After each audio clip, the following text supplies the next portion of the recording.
you do? Well, I would identify two. You have rising expectations now, which were never the case in authoritarian, sclerotic regimes that kept these expectations under control. Everybody now wants everything.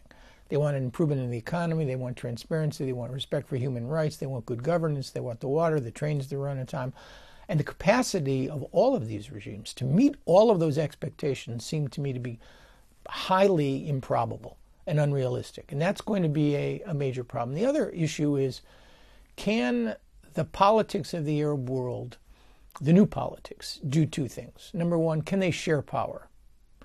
And by that I mean not just between various components of the military in this junta-like structure which have ruled, or in these monarchies. And by the way, the monarchies have fared much better than the republics, quote unquote.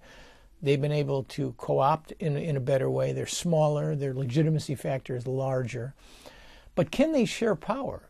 Power sharing in this part of the world is a wholly unique and new phenomenon.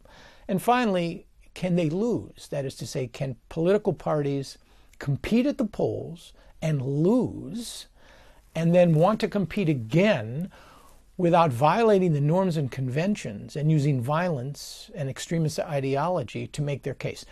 It's those three things: meeting expectations, sharing power, and whether or not they can actually participate, some of these parties, in a democratic process. It cannot be one man, one woman, one vote, one time.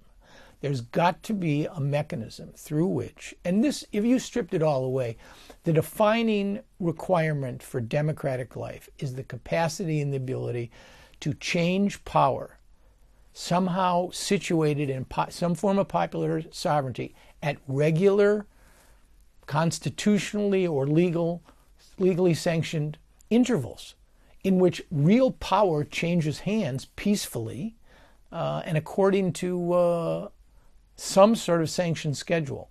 And no Arab state, frankly, has yet managed to have an election like that.